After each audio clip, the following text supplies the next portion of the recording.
Hello everyone.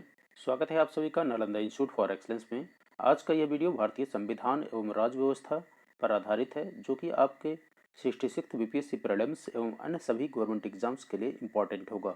तो आइए देखते हैं आज का पहला प्रश्न। आज का पहला प्रश्न है, लोकसभा द्वारा पारित धन विधेयक राज्यसभा द्वारा भी पारित मान लिया जाएगा यदि राज्यसभा द्वारा उस पर कोई कार्यवाही नहीं की जाती है। संविधान के अनुच्छेद 109 सब क्लॉज 1 के तहत धन विधेयक को राज्यसभा में पुनः स्थापित नहीं किया जा सकता है। धन विधेयक लोकसभा द्वारा पारित किए जाने के पश्चात राज्यसभा को उसकी सिफारिशों के लिए भेजा जाता है, जिसे राज्यसभा मैक्सिमम 14 दिनों तक ही रोक सकती है। यानी इस प्रश्न का सही उत्तर हो जाएगा ऑप्शन बी, 14 दिनों तक।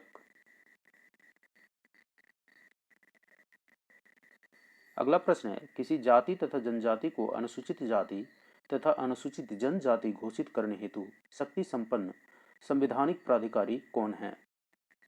भारत का राष्ट्रपति, प्रधानमंत्री, समाज कल्याण मंत्री, अनुसूचित जाति अनुसूचित जनजाति आयोग का अध्यक्ष।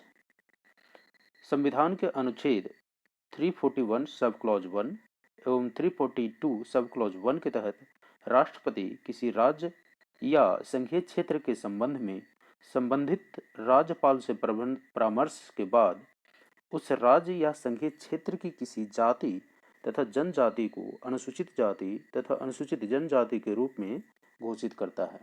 अतः इस प्रश्न का सही जवाब हो जाएगा ऑप्शन ए, भारत का राष्ट्रपति। अगला प्रश्न है, सरकारिया आयोग निम्नलिखित संबंधों में से किसकी समीक्षा हेतु स्थापित किया गया था? प्रधानमंत्री और राष्ट्रपति के मध्य संबंध, विधायिका तथा कार्यपालिका के मध्य संबंध, केंद्र तथा राज्यों के मध्य संबंध, कार्यपालिका तथा न्यायपालिका के मध्य संबंध। केंद्र एवं राज्यों के संबंध पर विचार करने तथा उसको मजबूत करने हेतु सुझाव देने के लिए न्यायमूर्ति R.S. सरकारिया की अध्यक्षता में जून 1983 में एक आयोग का गठन किया गया था और आयोग ने नवंबर 1987 में अपनी रिपोर्ट सौंपी थी। अतः इस प्रश्न का सही जवाब होगा ऑप्शन सी, केंद्र तथा राज्यों के मध्य।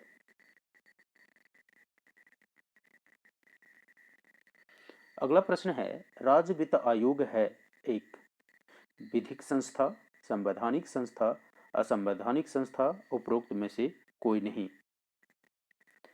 भारतीय संविधान के अनुच्छेद 243 झ में आयोग के गठन की व्यवस्था की गई है। व्यवस्था अनुसार राज्य वित्त आयोग का गठन प्रत्येक 5 वर्ष पर किया जाता है। तो अतः इस प्रश्न का सही जवाब होगा ऑप्शन बी, संवैधानिक संस्था। राज्य वित्त आयोग एक संवैधानिक संस्था है। अगला प्रश्न है, भारतीय संविधान के किस अनुच्छेद के अंतर्गत अंतर्राष्ट्रीय समझौते को प्रभावी बनाने हेतु संसद राज्य सूची के विषय पर कानून बना सकता है? संविधान के अनुच्छेद 253 में उल्लेखित है कि संसद को किसी अन्य देश या देशों के साथ की गई किसी संधि करार के कार्यान्वयन के लिए भारत के संपूर्ण राज्य क्षेत्र या उसके किसी भाग के लिए कोई विधि बनाने की शक्ति है। अतः इस प्रश्न का जो सही जवाब हो जाएगा वो होगा अनुच्छेद 253 यानी ऑप्शन डी।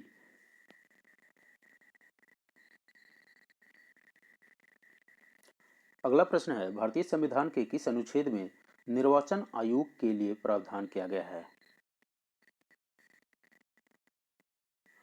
भारतीय संविधान के अनुच्छेद 324 में निर्वाचन आयोग के गठन का प्रावधान किया गया है।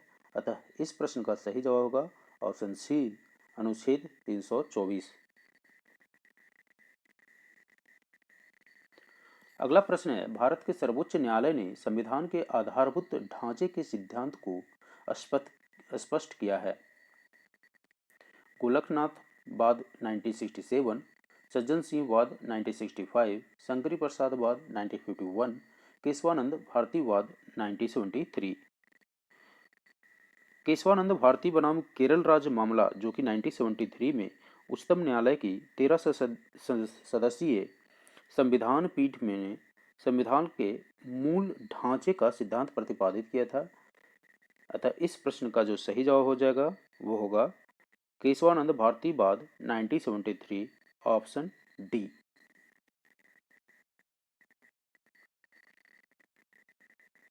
अगला प्रश्न है, संविधान के किस भाग में पंचायती राज व्यवस्था संबंधी प्रावधान दिए गए हैं? भाग 9, भाग 6, भाग 3, भाग 4 ए। भारत के संविधान के भाग 9 में पंचायतों से संबंधित प्रावधान किए गए हैं और इसे संविधान के 73वां संविधान संशोधन अधिनियम 1992 द्वारा जोड़ा गया था। अतः इस प्रश्न का सही जवाब हो जाएगा ऑप्शन ए 9, यानी भाग 9। अगला प्रश्न है, पंचायती राज व्यवस्था अपनाई गई थी? ए, लोगों को राजनीतिक जागरूकता प्रदान करने हेतु, बी, लोकतंत्र की शक्तियों के विकेंद्रीकरण के लिए, सी, कृषकों को शिक्षित करने के लिए, डी, उपयुक्त में से कोई नहीं। पंचायती राज व्यवस्था का प्रारंभ 2 अक्टूबर 1959 को राजस्थान के नागौर में हुआ था। इसका प्रमुख उद्देश्य था विकास में जन भागीदारी एवं लोकतांत्रिक विकेंद्रीकरण को सुनिश्चित करना। अतः इस प्रश्न का सही जवाब होगा ऑप्शन बी, लोकतंत्र की शक्तियों के विकेंद्रीकरण के लिए। अगला प्रश्न है, भारत में पंचायती राज व्यवस्था का शिल्पी किसे कहा जाता है? भारत के पंचायती राज व्यवस्था का जो वास्तुकार थे वो थे बलवंत राय मेहता। अतः इस प्रश्न का सही जवाब होगा option C, B R Mehta. अगला प्रश्न है, पंचायत चुनाव में अनुसूचित जातियों के लिए पदों का आरक्षण किस राज्य में लागू नहीं होगा? ए, बिहार, बी, उत्तर प्रदेश, सी, अरुणाचल प्रदेश, डी, असम। इस प्रश्न का सही जवाब होगा ऑप्शन सी, अरुणाचल प्रदेश। अरुणाचल प्रदेश में जनगणना 2011 के अनुसार अनुसूचित जातियों की संख्या चूंकि नहीं पाई गई है, अतः यहां आरक्षण लागू नहीं होगा। अगला प्रश्न है, भारतीय संविधान के किस अनुच्छेद को डॉक्टर अंबेडकर ने इसकी आत्मा कहा था? संविधान के अनुच्छेद 32 को डॉक्टर भीमराव अंबेडकर ने इसकी आत्मा कहा था। अतः इस प्रश्न का सही जवाब होगा ऑप्शन सी, अनुच्छेद 32।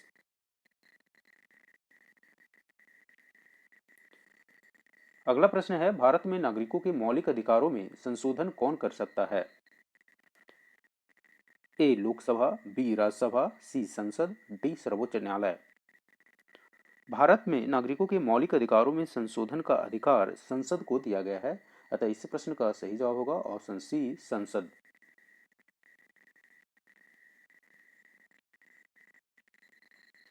अगला प्रश्न है, भारतीय संविधान का कौन सा अनुच्छेद भारत की विदेश नीति से संबंधित है? ए, अनुच्छेद 380, बी, अनुच्छेद 312, सी, अनुच्छेद 60, डी, अनुच्छेद 51। भारत के विदेश नीति से संबंधित अनुच्छेद है अनुच्छेद 51। अतः इस प्रश्न का सही जवाब होगा ऑप्शन डी, अनुच्छेद 51। अगला प्रश्न है, निम्नलिखित में से कौन राष्ट्रपति के प्रसाद पर्यंत अपना पद धारण करता है? ए, भारत का नियंत्रक एवं महालेखा परीक्षक, बी, मुख्य निर्वाचन आयुक्त, सी, लोकसभा अध्यक्ष, डी, भारत का महान्यायवादी। संविधान के अनुच्छेद 76 के अनुसार भारत को कानूनी मामलों में परामर्श देने के लिए राष्ट्रपति अटॉर्नी जनरल ऑफ इंडिया अर्थात महान्यायवादी की नियुक्ति करते हैं। यह भारत सरकार का प्रथम विधि अधिकारी भी होता है और यह राष्ट्रपति के प्रसाद पर्यंत अपना पद धारण करते हैं। अतः इसका सही जवाब होगा ऑप्शन डी, भारत का महान्यायवादी।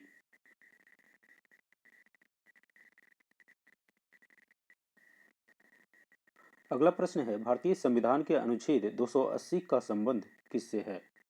ए, वित्तीय आपात, बी, संविधान संशोधन, सी, अखिल भारतीय सेवाएं, डी, वित्त आयोग। इस प्रश्न का सही जवाब होगा ऑप्शन डी, वित्त आयोग। वित्तीय आपात से संबंधित जो अनुच्छेद है वो है अनुच्छेद 360, 360।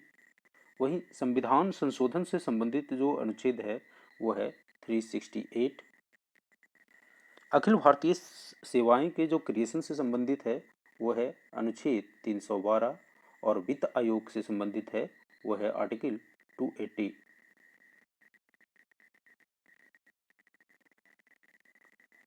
अगला प्रश्न है संविधान के अनुच्छेद 148 का संबंध किससे है?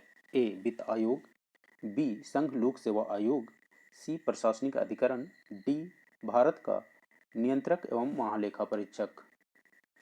अनुच्छेद 148 का संबंध भारत का नियंत्रक एवं महालेखा परीक्षक से है, अतः इस प्रश्न का सही जवाब होगा ऑप्शन डी कैग।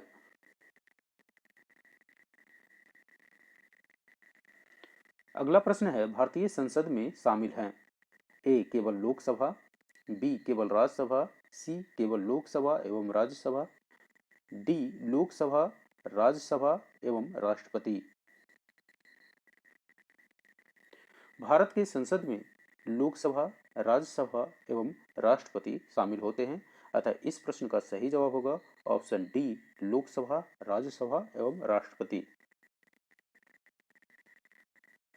अगला प्रश्न है संसद में शून्यकाल का समय है ए सुबह 9 बजे से 10 बजे तक, बी सुबह 10 बजे से 11 बजे तक, सी सुबह 11 बजे से दोपहर 12 बजे तक, डी दोपहर 12 बजे से अपराह्न 1 बजे तक। संसद में जो शून्यकाल का समय होता है वो प्रश्नकाल के बाद का समय होता है और वो समय दोपहर 12 बजे से अपराह्न 1 बजे तक का होता है, अतः इस प्रश्न का सही जवाब होगा ऑप्शन डी दोपहर 12 बजे से अपराह्न 1 बजे तक। अगला प्रश्न है संघ की कार्यपालिका शक्ति निहित है ए प्रधानमंत्री में, बी राष्ट्रपति में, सी मंत्रिपरिषद में, डी संसद में। संघ की जो कार्यपालिका शक्ति निहित होती है वो राष्ट्रपति में निहित होती है, अतः इस प्रश्न का सही जवाब होगा ऑप्शन बी राष्ट्रपति में।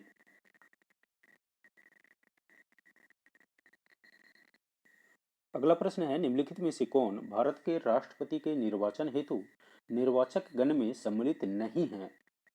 ए लोकसभा के निर्वाचित सदस्य, बी राज्यसभा के निर्वाचित सदस्य, सी राज्यसभा के यानी राज्यों के विधानसभाओं के निर्वाचित सदस्य, डी राज्यों के विधान परिषदों के निर्वाचित सदस्य। भारतीय संविधान के अनुच्छेद 54 के अनुसार राष्ट्रपति का निर्वाचन निर्वाचक गण के सदस्य करते हैं और इस निर्वाचक गण में संसद के दोनों सदनों के निर्वाचित सदस्य होते हैं एवं राज्यों की विधानसभाओं के निर्वाचित सदस्य होते हैं, अतः इस प्रश्न का जो सही जवाब होगा वो होगा ऑप्शन डी राज्यों के विधान परिषदों के निर्वाचित सदस्य इसमें शामिल नहीं होते हैं। अगला प्रश्न है लोकसभा में एंग्लो इंडियन समुदाय के आरक्षण का प्रावधान संविधान में किया गया है? अनुच्छेद 331 द्वारा, अनुच्छेद 221 द्वारा, अनुच्छेद 121 द्वारा, अनुच्छेद 139 के द्वारा। भारतीय संविधान के अनुच्छेद 331 के द्वारा लोकसभा में एंग्लो इंडियन समुदाय के लिए आरक्षण का प्रावधान है। राष्ट्रपति को यह अधिकार है कि लोकसभा में इस समुदाय के अगर प्रतिनिधित्व पूरा नहीं होता है तो वह एंग्लो इंडियन समुदाय के 2 सदस्य यानी 2 मेंबर को मनोनयन करते हैं, अतः इस प्रश्न का सही जवाब होगा ऑप्शन ए अनुच्छेद 331 के द्वारा। अगला प्रश्न है निम्नलिखित में से किस राज्य में सर्वप्रथम लोकायुक्त कार्यालय की स्थापना हुई थी? लोकायुक्त कार्यालय की स्थापना सर्वप्रथम महाराष्ट्र में किया गया था और वो 1971 में किया गया था। बिहार में लोकायुक्त कार्यालय की स्थापना 1973 में किया गया था। वहीं उत्तर प्रदेश में 1975 एवं उड़ीसा में जो किया गया था वो था 1983। अगला प्रश्न है निम्न में से कौन एक भारत के संविधान का संघीय लक्षण नहीं है? आपसे पूछ रहा है कि फेडरल फीचर्स नहीं है। ए केंद्र तथा राज्यों के बीच शक्ति का बंटवारा, बी पूर्ण रूप से लिखित संविधान, सी इकहरी नागरिकता, डी स्वतंत्र न्यायपालिका। इस प्रश्न के विकल्पों में दिए गए केंद्र तथा राज्यों के बीच शक्ति का बंटवारा, पूर्ण रूप से लिखित संविधान एवं स्वतंत्र न्यायपाल का संविधान का संघीय लक्षण को प्रदर्शित करता है, वहीं इकहरी नागरिकता इस प्रश्न का जो जवाब है वो नहीं होगा।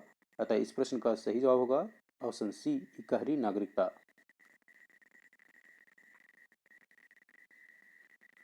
अगला प्रश्न है, संविधान के किस संशोधन के द्वारा केंद्रीय मंत्रियों की संख्या लोकसभा के कुल सदस्यों के 15% पर सीमित कर दी गई है?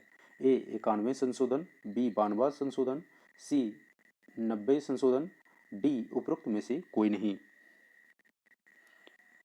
संविधान के 91वां संविधान संशोधन अधिनियम 2003 के द्वारा अनुच्छेद 75 और अनुच्छेद 164 में संशोधन किया गया, जिसके तहत केंद्र और राज्यों में मंत्रियों की संख्या को क्रमशः लोकसभा और विधानसभाओं के कुल सदस्यों के 15% तक सीमित कर दिया गया है। अतः इस प्रश्न का सही जवाब होगा ऑप्शन ए।